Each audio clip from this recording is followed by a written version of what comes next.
ಗುರು ಸಿದ್ಧಾರೂಢರ ಕಥಾಮೃತದ 6ನೇ ಅಧ್ಯಾಯದ ಪೂರ್ವದಲ್ಲಿ ಗ್ರಂಥ ಮಹಾತ್ಮೆ. ಶ್ರೀ ಗಣೇಶಾಯ ನಮಃ. ಶ್ರೀ ಗುರು ಸಿದ್ಧಾರೂಢಾಯ ನಮಃ. 4 ವೇದ, 6 ಶಾಸ್ತ್ರ, 18 ಪುರಾಣ, 28 ದಿವ್ಯ ಆಗಮಗಳ ಸರ್ವಸಾರಭೂತವಾದ ಸ್ತ್ರೀ ಸಿದ್ಧ ಪುರುಷನ ಈ ಪವಿತ್ರವಾದ ಚರಿತ್ರೆಯನ್ನು ನಿತ್ಯವೂ ಶ್ರದ್ಧೆಯಿಂದ ಓದುವ, ಕೇಳುವ, ಪೂಜಿಸುವ ಸರ್ವ ಭಕ್ತರಿಗೆ ಧರ್ಮ, ಅರ್ಥ, ಕಾಮ, ಮೋಕ್ಷಗಳು ಸಿದ್ಧಿಸುವವು. ಸರ್ವ ಕಷ್ಟ ನಷ್ಟಗಳು, ಸರ್ವ ಪಾಪತಾಪಗಳು, ಚೋರ, ವೈರಿ, ವಿಷಭೂತಾದಿ ಭೀತಿಗಳು ಬಯಲಾಗಿ ಸರ್ವದಾ ಸಕಲ ಸನ್ಮಂಗಳಿಂದ ಕೂಡಿದ ಸುಖ ಸೌಭಾಗ್ಯಗಳು ಒದಗಿ ಬರುವವು. ಶ್ರೀ ಸಿದ್ಧ ಸದ್ಗುರುವಿನ ಕೃಪಾಪೂರ್ವಕ ಶ್ರವಣ ಮಾಡುವುದರಿಂದ ಶಾಂತಿ, ದಾಂತಿ, ವಿವೇಕ, ಜ್ಞಾನ, ಸದ್ಭಕ್ತಗಳು ಸಂಪ್ರಾಪ್ತವಾಗುವವು. ಈ ಗ್ರಂಥವನ್ನು ತನ್ನ ಇಷ್ಟ ದೇವತಾ ಮಂತ್ರದೊಡನೆ ಗಂಧ, ಅಕ್ಷತಾ, ಧೂಪ, ದೀಪ, ನೈವೇದ್ಯಗಳಿಂದ ಪೂಜಿಸಿ ಪ್ರತಿ ಅಧ್ಯಾಯದ ಪ್ರಾರಂಭದಲ್ಲಿ ಗ್ರಂಥ ಮಹಿಮೆಯನ್ನು ಪಠಿಸಿ ಸ್ಮರಿಸಿ ನಂತರ ಪಾರಾಯಣ ಮಾಡಿ ಮಂಗಳ ವಿಭೂತಿ ಪ್ರಸಾದಗಳನ್ನು ಭಕ್ತಿಯಿಂದ ಸ್ವೀಕರಿಸುವುದು ಶಿಷ್ಟರ ಸಂಪ್ರದಾಯವಾಗಿದೆ. ಇತಿ ಗ್ರಂಥ ಮಹಾತ್ಮೆ ಸಮಾಪ್ತಿ. ಓಂ ತತ್ಸ. ವಿರತಿಯನು ಸುವಿವೇಕವನು ಬಹುಜನ್ಮದೊಳು ಸಾಧಿಸಿದನು. ನರನು ತನ್ನ ಸ್ವರೂಪ ಕಾಣದೆ ವ್ಯರ್ಥ ಅಂಬಲಿಸಿರುವನು. ಗುರುಪ್ರಸಾದವನಾವ ಜನ್ಮದೊಳವನೆ ಪಡೆದನು ಪುಣ್ಯದಿ. ವಿರತಿಯಾದಿಗಳಾಗಲೇ ಫಲಿಸಿದವು ನರನಿಗೆ ತವಕದಿ. ಶ್ರೀ ಸಿದ್ಧಾರೂಢ ಸದ್ಗುರುನಾಥರು ತಾವು ಸ್ವತಃ ಸಿದ್ಧನಾದ ಬ್ರಹ್ಮ ತತ್ವವಾಗಿರುವುದರಿಂದ ಅವರಿಗೆ ಉಪನಿಷದರ್ಥವು ಕರತಲಾಮಲಕವಾಗಿದ್ದಂತೆ ನಿಶ್ಚಯವಾಗಿರುವುದು. ಅದ್ವೈತ ಭಾವದಿಂದ ಜಗವನ್ನು ನೋಡುತ್ತಿದ್ದರೂ ಮುಮುಕ್ಷುವಿಗೆ ಉಪದೇಶ ಮಾಡುವರು. ಐಕ್ಯ ಭಾವದಿಂದ ಇರುವರಾದರೂ ಶರಣಾರ್ಥಿಯಾದವನಿಗೆ ಪಾಲಿಸುವರು. ತಿರಕರಾಯನ ದೇವಾಲಯದಲ್ಲಿ ಸಿದ್ಧಗುರುಗಳು ಕೆಲವು ದಿನ ಇದ್ದು ನಿತ್ಯ ಅಲ್ಲಿಗೆ ಬರುವ ಜಿಜ್ಞಾಸು ಜನರ ಶಂಕೆಗಳನ್ನು ಸಮಾಧಾನ ಮಾಡುತ್ತಿದ್ದರು. ಇದರ ವಾರ್ತೆಯನ್ನು ಕೇಳಿ ಒಬ್ಬ ಶಾಸ್ತ್ರಿಯು ಅಲ್ಲಿಗೆ ಬಂದು ಸದ್ಗುರುಗಳನ್ನು ಕುರಿತು, ಸ್ವಾಮಿ, ಮುಮುಕ್ಷುತ್ವವು ಧರ್ಮವು ಅಥವಾ ಗುಣವು ಎಂದು ನಿರೂಪಿಸಿರಿ ಎಂದು ಪ್ರಶ್ನೆ ಮಾಡಲು ಮಹಾತ್ಮರು, ಮುಮುಕ್ಷುತ್ವವು ಜೀವನ ಧರ್ಮವಲ್ಲ, ಯಾಕೆಂದರೆ ಅದು ಜೀವನ ನಿತ್ಯಸ್ಥಿತಿಯಲ್ಲ. ಹೇಗೆ ಅಗ್ನಿಯ ಧರ್ಮ ಉಷ್ಣತೆಯೋ ಹಾಗೆ ಇರುವುದಿಲ್ಲ. ಮುಮುಕ್ಷುತ್ವವು ಗುಣವೆಂದರೆ ಮುಮುಕ್ಷತೆ ಇದ್ದವನು ಅಭ್ಯಾಸದಲ್ಲಿ ಪ್ರವರ್ತನಾಗಲಿಕ್ಕಿಲ್ಲ. ಆದ್ದರಿಂದ ಅಭ್ಯಾಸ ಸಂಜನಿತ ಭಾವವೇ ಮುಮುಕ್ಷುತ್ವವೆನ್ನಬೇಕು. ಎಲ್ಲಿ ತನಕ ಈ ಭಾವವಿರುವುದೋ ಅಂದರೆ ಮುಮುಕ್ಷು ಗುರುವಿಗೆ ಶರಣು ಹೋಗಿ ಮಹಾವಾಕ್ಯ ಶ್ರವಣ ಮಾಡುವವರಿಗೆ ಅದು ಇರುವುದು.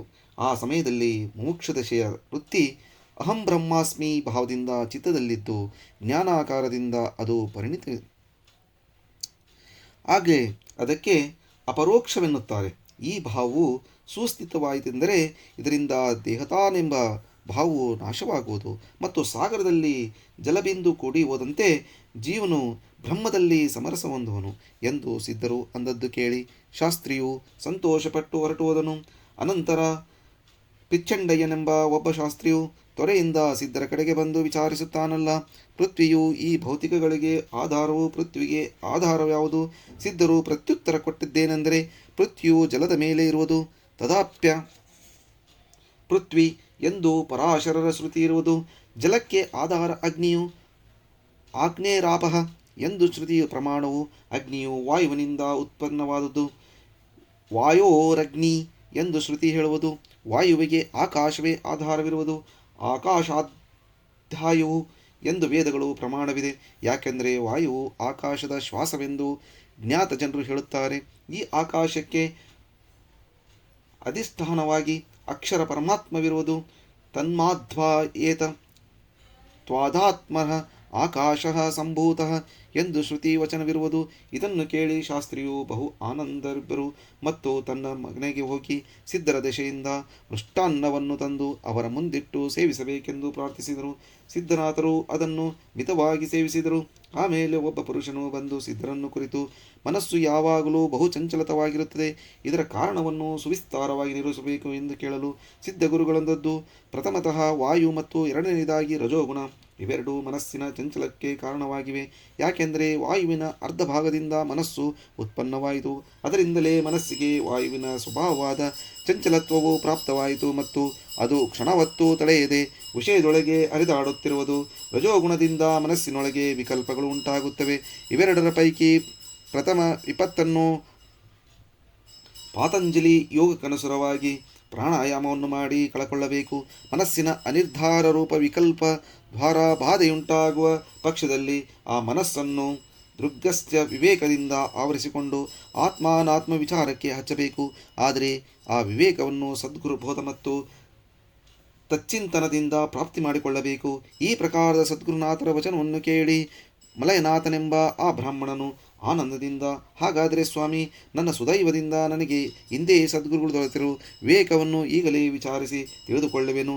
ಆದ್ದರಿಂದ ದೃಶ್ಯ ಯಾವುದು, ದೃಕ್ ಯಾವುದು ಎಂಬುದನ್ನು ನನಗೆ ನಿರೂಪಿಸಬೇಕೆಂದು ಪ್ರಾರ್ಥಿಸುವೆನು ಎಂದು ನುಡಿದನು. ಅದಕ್ಕೆ ಸದ್ಗುರುಗಳು ಉತ್ತರ ಕೊಡುತ್ತಾರೆ. ಕೂಟಸ್ಥನ ಚಿತ್ ಬಿಂಬಯುಕ್ತ ಅಂತಃಕರಣ ವೃತ್ತಿಯು ಇಂದ್ರಿಯ ಶರಣಾದ್ವಾರ ಘಟಾದಿ ವಸ್ತುಗಳನ್ನು ನೋಡುವಾಗ ಆ ವಸ್ತುಗಳು ದೃಶ್ಯ ಮತ್ತು ಇಂದ್ರಿಯಗಳು ದೃಕ್, ಆ ಇಂದ್ರಿಯಗಳ ದೋಷಾದಿಗಳನ್ನು ಮರೆತು ಕಾಣುತ್ತಿರುವಾಗ ಇಂದ್ರಿಯಗಳು ದೃಶ್ಯವಾಗಿ ಮನಸ್ಸು ದೃಕ್ ಎನಿಸುವುದು. ಮನಸ್ಸಿನ ಸಂಶಯಾದಿ ದೋಷಗಳನ್ನು ವಿಚಾರಿಸುವಾಗ ಚಿದಾಭಾಸನೆ ದೃಕ್ ಆಗುತ್ತಾನೆ. ಈ ಚಿದಾಭಾಸನು ಬುದ್ಧಿಯ ಅಧೀನನಿರುವನು ಮತ್ತು ಬುದ್ಧಿಯು ಸುಪ್ತಿಯಲ್ಲಿ ಲಯ ಹೊಂದುವುದು. ಆಗ ಚಿದಾಭಾಸನ ಪರಮಸ್ವರೂಪವಾದ ಕೂಟಸ್ಥಾತನೇ ದೃಕ್ಕಿರುವುದು. ಈತನೇ ಬ್ರಹ್ಮರೂಪವಾಗಿದ್ದು ಇವನಿಗೆ ಬೇರೆ ದೃಕ್ಕಿಲ್ಲ. ಈ ದೃಕ್ಕಿಗೆ ಅಂತರ ಬ್ರಹ್ಮವೆಂಬ ಭೇದಗಳು ಸರ್ವತಾ ಇರುವುದಿಲ್ಲ. ಆತನು ಅಸಹಾಯ ಕೂಟಸ್ಥನಾಗಿದ್ದು ಸರ್ವ ಪ್ರಪಂಚವನ್ನು ಒಮ್ಮೆಗೆ ನೋಡುತ್ತಿರುವನು. ಯಾವ ಈತನಿಗೆ ಚಿನ್ಮಾತ್ರ ಪರಬ್ರಹ್ಮವೆಂದು ಹೇಳುತ್ತಾರೆ, ಆತನೇ ನೀನು ನಿತ್ಯದಲ್ಲಿರುವಿ, ನಿನಗೆ ಬೇರೆಯಾದ ದೃಕ್ಕಿಲ್ಲವೇ ಇಲ್ಲ. ಇದನ್ನು ತಿಳಿದು ನೀನು ಧನ್ಯನಾಗುವಿ. ಸದ್ಗುರು ಮುಖದಿಂದ ಈ ವಚನವನ್ನು ಕೇಳಿದ ಆ ಮಲಯನಾಥನೆಂಬ ಬ್ರಾಹ್ಮಣರು, ನಾನು ಧನ್ಯನು ಧನ್ಯನು, ನಿಮ್ಮ ಕೃಪೆಯಿಂದ ನಾನು ಕೃತಾರ್ಥನಾದೆನು, ನನ್ನ ಪಿತೃಗಳು ಮತ್ತು ಧನ್ಯರಾದರು ಎಂದು ಸದ್ಗುರುಗಳಿಗೆ ನಮಸ್ಕರಿಸಿ ಆತನು ತನ್ನ ಗೃಹಕ್ಕೆ ತೆರಳಿದನು. 5ನೇ ದಿವಸ ರಾಮಭಟ್ಟನೆಂಬ ಶಾಸ್ತ್ರಿಯು ಬಂದು ಸಿದ್ಧ ಸದ್ಗುರುಗಳನ್ನು ಕುರಿತು, ಹೇ ಸ್ವಾಮಿಗಳೇ, ಯಾವ ಪ್ರಕಾಶದಿಂದ ಈ ಪ್ರಪಂಚವು ಭಾಷಿಸಲ್ಪಡುವುದು ಎಂದು ಕೇಳಲು ಸಿದ್ಧರು ಅಂದದ್ದೇನೆಂದರೆ, ಹಗಲು ಹೊತ್ತು ಸೂರ್ಯನು, ರಾತ್ರಿ ವೇಳೆ ದೀಪ ನಕ್ಷತ್ರ ಚಂದ್ರ ಇತ್ಯಾದಿಗಳಿಂದ ಈ ಪ್ರಪಂಚವು ಬೆಳಗಲ್ಪಡುವುದು. ಆದರೆ ಇವುಗಳು ಯಾತರಿಂದ ಬೆಳಗಲ್ಪಡುವು ಎಂದು ಕೇಳಲು ರಾಮಭಟ್ಟನು ನೇತ್ರದಿಂದ ಎಂದೆನಲು, ಸಿದ್ಧರು ಕಣ್ಣು ಮುಚ್ಚಿದಾಗ ಯಾತರ ಪ್ರಕಾಶವೆಂದು ಕೇಳಲು ಬುದ್ಧಿಯು ಪ್ರಕಾಶವೆಂದು ರಾಮಭಟ್ಟರು ಉತ್ತರ ಕೊಟ್ಟರು. ಆಗ ಸಿದ್ಧರು, ಬುದ್ಧಿಯು ಯಾವ ವಸ್ತುವಿನಿಂದ ಪ್ರಕಾಶಿಸಲ್ಪಡುತ್ತದೆಂದರೆ ಅಹಂಕಾರಯುಕ್ತ ಚಿದಾಭಾಸನಿಂದ. ಆ ಚಿದಾಭಾಸನು ಸಮಾಧಿಯಲ್ಲಿ ಲಯವಾದಾಗಲೇ ಆತ್ಮನೊಬ್ಬನೇ ಉಳಿಯುವನು. ಯಾವ ಆತ್ಮನು ಶ್ವೇತರ ಜ್ಞಪ್ತಿ ಶೂನ್ಯ ಸ್ವಯಂ ಪ್ರಕಾಶ ಪರಮಾತ್ಮರೇ ಇರುವನೋ ಅವನೇ ನೀನಿರುವಿ ಎಂದು ಅಂದದ್ದು ಕೇಳಿ ರಾಮಭಟ್ರು ನಿಜಾತ್ಮ ಸ್ಥಿತಿಯನ್ನು ಹೊಂದಿ ಎದ್ದು ಸಿದ್ಧಗುರುಗಳಿಗೆ ಚರಣಾರವಿಂದಗಳಿಗೆ ಎರಗಿದರು. ಆಮೇಲೆ ಎದ್ದು ಕೃತಾರ್ಥೋಹಂ ಎಂದೆನ್ನುತ್ತಾ ಅತ್ಯಾನಂದದಿಂದ ತನ್ನ ಮನೆಗೆ ಹೋದರು. 6ನೇ ದಿವಸ ಸಿದ್ಧಾರೂಢರ ಭೇಟಿಗೆ ಚಿದಂಬರ ದೀಕ್ಷಿತನು ಬಂದು ತತ್ವಮಸಿ ಮಹಾವಾಕ್ಯದ ಅರ್ಥವೇನೆಂದು ಕೇಳಿದರು. ಸಿದ್ಧರು ಅದರರ್ಥ ನೀನು ಬ್ರಹ್ಮನಿದ್ದಿ ಎಂದು ಆಗುತ್ತದೆ ಅನ್ನಲು ದೀಕ್ಷಿತನು, ಆ ವಾಕ್ಯದ ಅರ್ಥ ಆಗಲ್ಲ, ಸತ್ಯವಾದ ಅರ್ಥ ನಾನು ಹೇಳುವನು ಕೇಳು. ಕರ್ಮ ಮಾಡುವವನ ಆತ್ಮನು ದೇವಲೋಕಕ್ಕೆ ಹೋಗಿ ಅಲ್ಲಿ ದೇವತ್ವವನ್ನು ಹೊಂದಿ ಶುದ್ಧನಾಗುವನು ಎಂಬಂತೆ ಅದು ಸ್ತುತಿ ಪರವಿರುವುದು ಎಂದು ನುಡಿಯಲು ಅವಧೂತರು, ಮಹಾವಾಕ್ಯವು ಜ್ಞಾನಕಾಂಡಪವಿರುವುದು, ಅದು ಯಾವ ರೀತಿಯಿಂದಲೂ ಸ್ತುತಿಪರವಾಗಲಾರದು. ಯಾಕೆಂದರೆ ಯಾವ ವಸ್ತುವಿಗೆ ದ್ರವ್ಯ, ಗುಣ, ಕರ್ಮ, ಜಾತಿ, ಧರ್ಮ, ವರ್ಣ, ಆಶ್ರಮ ಇತ್ಯಾದಿಗಳು ಸಲ್ಲುವವೋ ಅದೇ ಸ್ತುತ್ಯವಾಗುವುದು.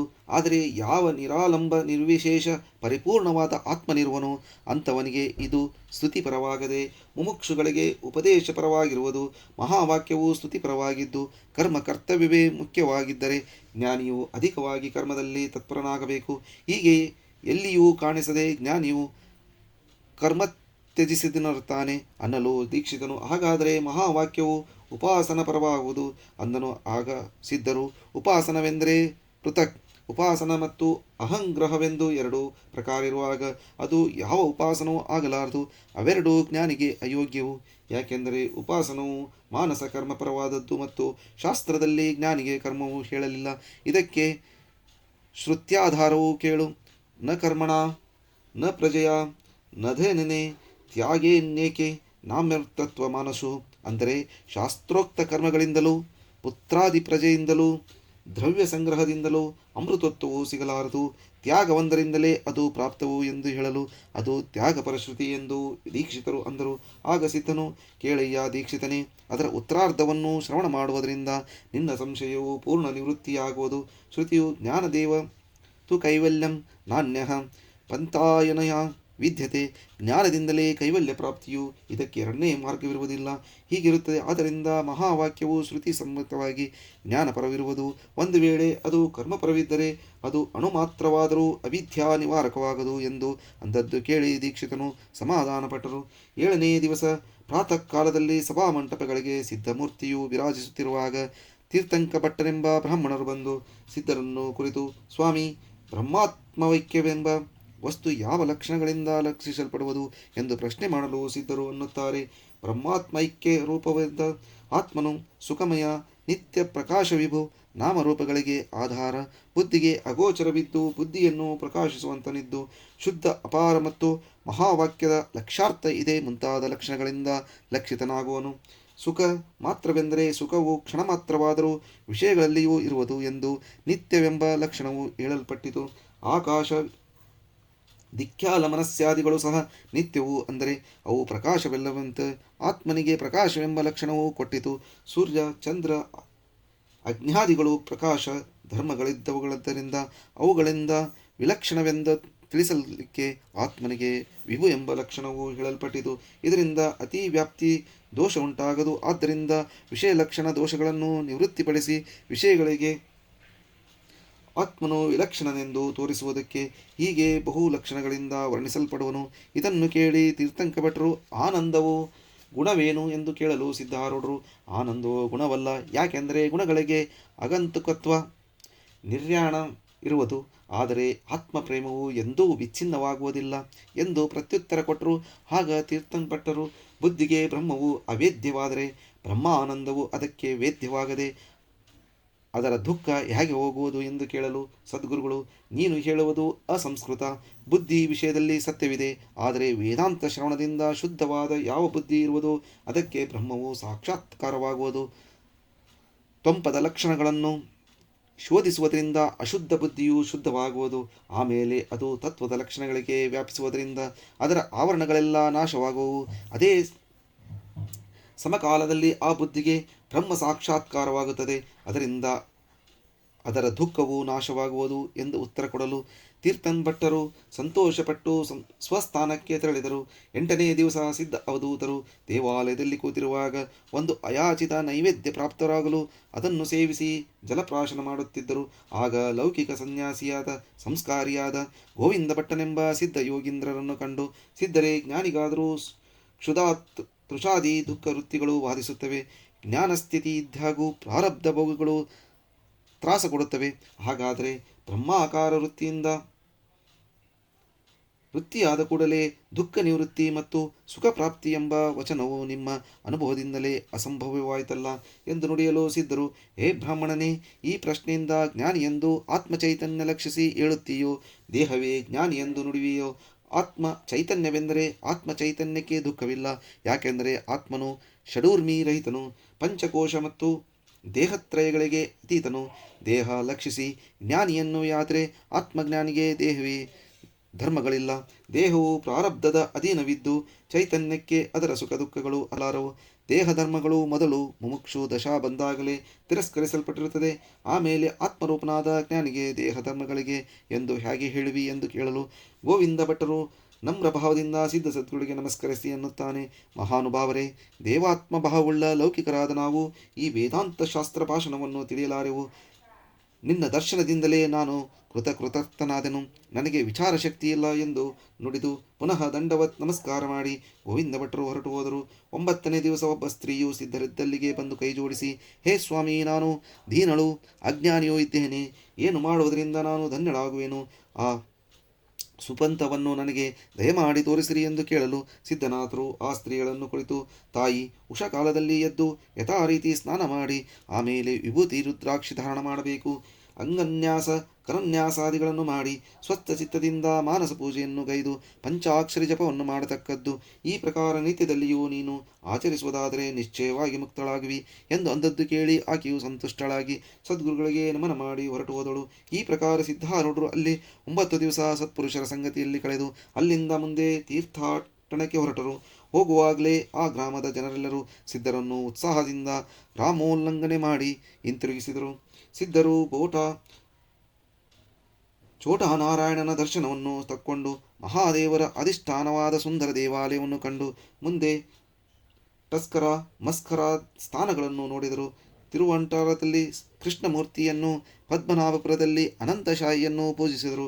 ಅಲ್ಲಿ ಬ್ರಾಹ್ಮಣರ ಭೋಜನ ನಡೆದಿರುವಾಗ ಸಿದ್ಧರು ಅವರ ನಡುವೆ ಹೋಗಿ ಕೂಡಲು 4 ಮಂದಿ ಬ್ರಾಹ್ಮಣರು ಮಹಾತ್ಮರ ಹತ್ತಿರ ಬಂದು, ಎಲ್ಲೋ ನಿನ್ನ ದೇಹದಲ್ಲಿ ಶೂದ್ರ ಚಿಹ್ನೆಗಳು ಕಾಣಿಸುತ್ತವೆ, ನೀನು ಹೇಗೆ ಬ್ರಾಹ್ಮಣ ಪಂಕ್ತಿಯಲ್ಲಿ ಬಂದು ಕೂತಿರುವಿ ಎಂದು ಕೇಳಲು ಸಿದ್ಧಾರೂಢರು, ನಿಮಗೆ ಬ್ರಹ್ಮ ಚಿಹ್ನೆಗಳು ಕಾಣಿಸುವುದಿಲ್ಲ ಎಂದು ಅಂದದ್ದಕ್ಕೆ ಅವರು, ನೀನು ಬ್ರಾಹ್ಮಣ ಇದ್ದೀಯೆಂದರೆ ನಿನ್ನ ಶಿಖಾಸೂತ್ರಗಳಲ್ಲಿ ಎಂದು ಕೇಳಿದರು. ಆಗ ಸಿದ್ಧ ಅವಧೂತರು ಆ ಕರ್ಮರಿಗೆ ಶ್ರುತ್ಯೋಕ್ತಿ ಹೇಳಿದ್ದೇನೆಂದರೆ, ಶಿಖಾ ಅಯೋಗ್ನಪೀವೀತ ಯತಿರಾಧ್ಯ ಶಿಖೋಭವ, ಅಂದರೆ ಶಿಖಾ ಯಜ್ಞೋಪವೀತಗಳಿಲ್ಲದೆ ಯತಿಯು ಇಚ್ಛಾರಹಿತರಾಗಿರತಕ್ಕದ್ದು ಎಂದು ನುಡಿಯಲು, ಆ ಬ್ರಾಹ್ಮಣರು ಯತಿ ಚಿಹ್ನಗಳಾದ ದಂಡಾದಿಗಳಾದರೂ ಕಾಣಿಸುವುದಿಲ್ಲವಲ್ಲ ಎಂದು ಅಂದದ್ದಕ್ಕೆ ಅವಧೂತರು, ಜ್ಞಾನವೇ ನಮ್ಮ ದಂಡವು, ಸಮತೆಯೇ ಕಂತೆ, ವೈರಾಗ್ಯವು ಭಸ್ಮಘಾಟಿಕೆಯು ಮತ್ತು ಶತ್ರು ವಿವೇಚನೆಯೇ ನಮ್ಮ ಕಮಂಡಲ ಎಂದು ಉತ್ತರ ಕೊಡಲು, ಆ ಬ್ರಾಹ್ಮಣರು ಚಕಿತರಾಗಿ, ಈತನು ಬ್ರಹ್ಮಜ್ಞಾನಿ ಇರುವನು, ಈತನಿಗೆ ಅವಶ್ಯವಾಗಿ ಭೋಜನವನ್ನು ನೀಡಬೇಕು ಎಂದು ಅಂದುಕೊಂಡರು. ಯಾಕೆಂದರೆ ಅತಿಥಿಯು ವೈಶ್ವಾನರ ರೂಪದಿಂದಿರುವನು, ಅವರನ್ನು ತೃಪ್ತಿಪಡಿಸುವುದರಿಂದಲೇ ಗೃಹಸ್ಥನಿಗೆ ಸರ್ವ ಕಾಮಾಪ್ತಿಯು. ಅತಿಥಿಯನ್ನು ತೃಪ್ತಿಪಡಿಸದಿದ್ದರೆ ಸರ್ವ ಸಂಪತ್ತಿಯನ್ನು ಆತನು ಸುಟ್ಟು ಬಿಡುವನು. ಭೋಜನವನ್ನು ತೀರಿಸಿ ಸಿದ್ಧನಾಥರು ಜನಾರ್ದನ ಕ್ಷೇತ್ರಕ್ಕೆ ಹೋಗಿ ಪರ್ವತಾಗ್ರಹದಲ್ಲಿ ಸ್ವಾಮಿಯನ್ನು ಆಚಮನ ಮುದ್ರೆಯನ್ನು ಕಂಡರು. ಜ್ಞಾನಿಗೆ ಸರ್ವ ಜಗತ್ತು ಕ್ಷುಲ್ಲಕ ಪ್ರಾಯವೆಂದು ತಿಳಿದು ಅಲ್ಲಿಂದ ಹೊರಟು ಸಿದ್ಧರು ಶ್ರೀಕೃಷ್ಣನಾಥನ ದರ್ಶನ ದೆಸೆಯಿಂದ ಉಡುಪಿ ಕ್ಷೇತ್ರಕ್ಕೆ ಹೋದರು. ಅಲ್ಲಿ ಕೃಷ್ಣಮೂರ್ತಿಯನ್ನು ಕಂಡು, ಈತನು ಬ್ರಹ್ಮರೂಪಿ ಕ್ಷೇತ್ರಜ್ಞನು, ಸರ್ವ ಕ್ಷೇತ್ರಗಳಲ್ಲಿ ವ್ಯಾಪಿಸಿರುವನು, ಸೃಷ್ಟಿ ಜ್ಞಾನವನ್ನೆಲ್ಲ ಆಕರ್ಷಣ ಮಾಡುತ್ತಾರುವುದರಿಂದ ಈತನಿಗೆ ಕೃಷ್ಣನೆಂದು ಹೆಸರು. ಹೀಗೆಂದುಕೊಂಡು ಸಿದ್ಧಯತಿಗಳು ಕ್ಷಣ ಮಾತ್ರ ಸಮಾಧಿಯಲ್ಲಿದ್ದು ಆಮೇಲೆ ಎದ್ದು ಮುಂದಕ್ಕೆ ನಡೆದರು ಎಂಬಲ್ಲಿಗೆ ಶ್ರೀ ಸಿದ್ಧಾರೂಢ ಕಥಾಮೃತದೋಳು ಶ್ರವಣ ಮಾತ್ರದಿಂದ ಸರ್ವ ಪಾಪಗಳನ್ನು ನಾಶ ಮಾಡುವಂಥ ಈ 6ನೇ ಅಧ್ಯಾಯವನ್ನು ಶಿವದಾಸರು ಶ್ರೀ ಸಿದ್ಧಾರೂಢ ಸದ್ಗುರುಗಳ ಚರಣಾರವಿಂದಗಳಲ್ಲಿ ಅರ್ಪಿಸುವರು. ಓಂ ತತ್ಸತ್.